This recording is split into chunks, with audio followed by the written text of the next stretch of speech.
那好吃怎么说？好吃麻辣。好吃哪两？好吃哪两？我说的对吗？你说的对。Hola amigos。那我们一起说，1、2、3 ，Hola amigos， 好不好？好。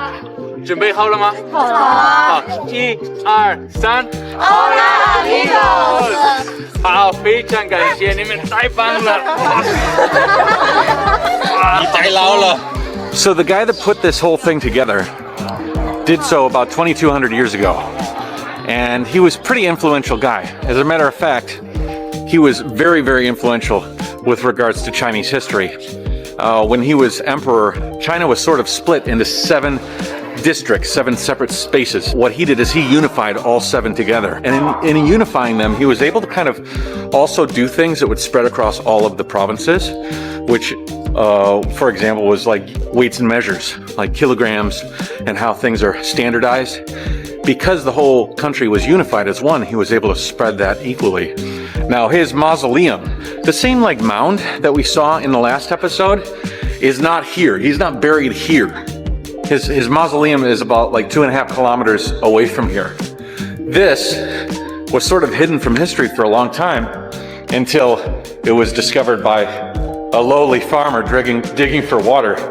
And oh boy, what did he discover?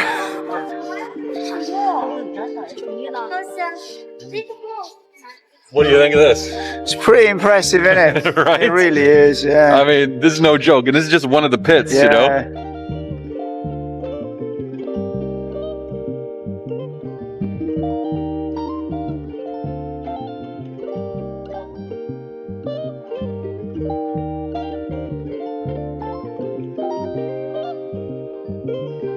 So some of the cool things right here, back here, is the well. This is where the farmer was digging and actually came upon this whole amazing monstrosity.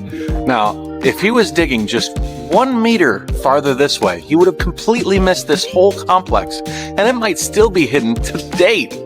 Now, there's also an area back here that's sort of like a pit, and it's got solid sides, and it looks very alien in this place. It looks like it's not supposed to be here because this place used to be farmland, and people used to die, and they used to dig tombs and put people in the ground, just like, you know, we do today, not so long ago. And so somebody dug a pit there, excavated the whole area out, created a tomb for their family, friend, and then buried him there.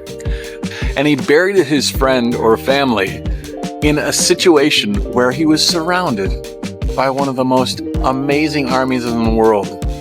So, kind of an interesting thought, right? So this emperor, who was the man who unified China with some of the most interesting finances and leadership skills in order to build this amazing, truly unique army made out of stone with sweat and labor from hundreds, if not thousands of people, all working together to create this amazing place. And who is residing within it? A local farmer.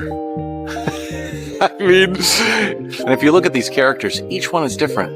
Every single one has a different feeling, a different artist, a lot of them. They have different hats, different hairstyles, different facial expressions.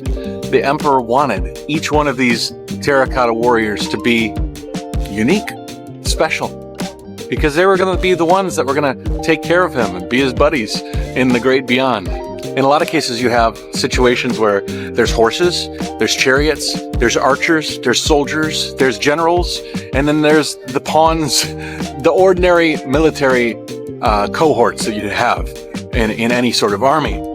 The horses were particularly important because in the afterlife, he needed really good quality horses and steeds to take him and inspect his land after he was dead. He was under the assumption that even in the afterlife, he was going to be taking care of his country. He was going to be, leading from the great beyond.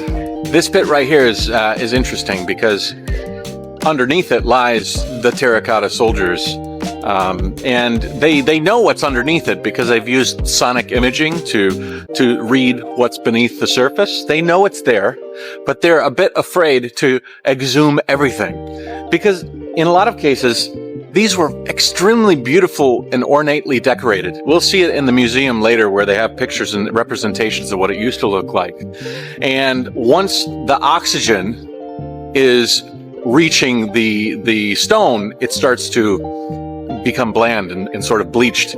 So they're keeping some of these sections buried because they want to make sure that when they do exhume them, they have the technology to preserve them in a way that might be able to retain some of that. Because right now, a lot of that unique texture and unique color is lost almost immediately. I mean, the atmosphere that we live in is very harsh to such delicate artistry that has been buried for such a long time. You know, it's a little bit sad that this whole area has been covered up and hidden for so long until just 1973. But it's also sort of like a blessing in disguise because people didn't like to have this here, especially the people right after he was buried and he died, because it was sort of a symbol of his power. And so emperors that are subsequent to him actually did try to come here and like destroy this place. But over time, history sort of covered it up and it sort of disappeared from the face of time, basically.